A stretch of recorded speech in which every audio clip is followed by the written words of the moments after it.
जय माता दी दोस्तों, स्वागत है आपका हमारे YouTube चैनल पर। आज मैं आपको इस वीडियो में सुनाऊंगी इंद्रा एकादशी की व्रत कथा। तो आइए करते हैं कथा को प्रारंभ। प्राचीन काल में सतयुग के समय में महिष्मती नाम की एक नगरी में इंद्रसेन नाम का एक प्रतापी राजा धर्म पूर्वक अपनी प्रजा का पालन करते हुए शासन करता था। वह राजा पुत्र, पौत्र और धन आदि से संपन्न और विष्णु का परम भक्त था। एक दिन जब राजा सुख पूर्वक अपनी सभा में बैठा था तो आकाश मार्ग से महर्षि नारद उतरकर उसकी सभा में आए।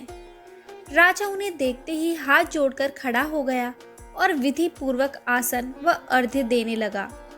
सुख से बैठकर मुनि ने राजा से पूछा कि हे राजन, आपके सातों अंग कुशल पूर्वक तो है, तुम्हारी बुद्धि धर्म में और तुम्हारा मन विष्णु भक्ति में तो रहता है। देवर्षि नारद की ऐसी बातें सुनकर राजा ने कहा, हे महर्षि, आपकी कृपा से मेरे राज्य में सब कुशल है तथा मेरे यहाँ यज्ञ कर्मादि सुकृत हो रहे हैं। आप कृपा करके अपने आगमन का कारण कहिए।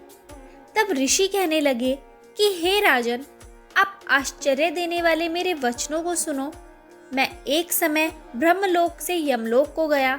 वहाँ श्रद्धा पूर्वक यमराज से पूजित होकर मैंने धर्मशील और सत्यवान धर्मराज की प्रशंसा की। उसी यमराज की सभा में महान ज्ञानी और धर्मात्मा तुम्हारे पिता को एकादशी का व्रत भंग होने के कारण देखा।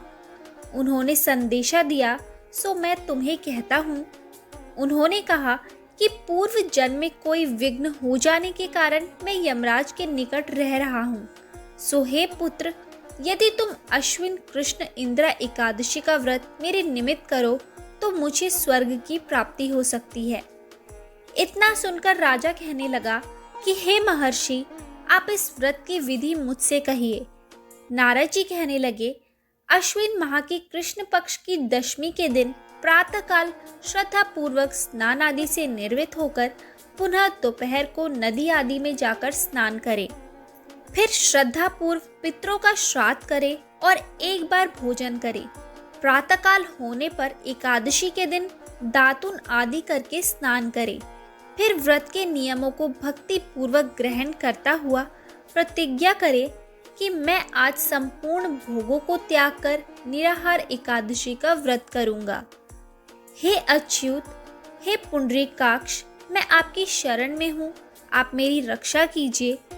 इस प्रकार नियम पूर्वक शालिग्राम की मूर्ति के आगे विधि पूर्वक श्राद्ध करके योग्य ब्राह्मणों को फलाहार का भोजन कराए और दक्षिणा दे।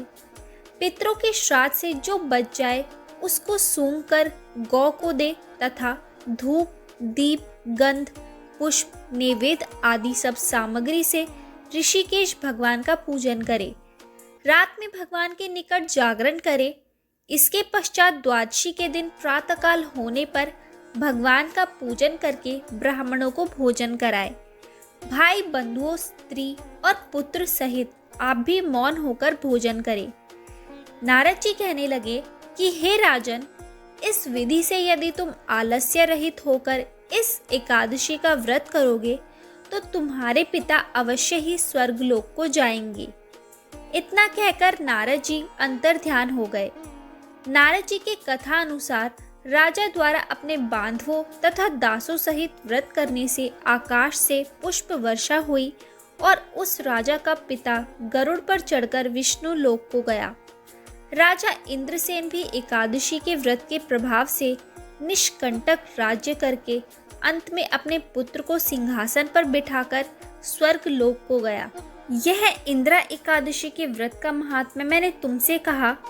इसके पढ़ने और सुनने से मनुष्य सब पापों से छूट जाते हैं और सब प्रकार के भोगों को भोगकर बैकुंठ को प्राप्त होते हैं। तो दोस्तों, ये थी इंद्रा एकादशी की व्रत कथा। आपको ये कथा कैसी लगी हमें कमेंट करके ज़रूर बताएं। अच्छी लगी हो तो हमारे चैनल को सब्सक्राइब करें और शेयर करना ना भूलें।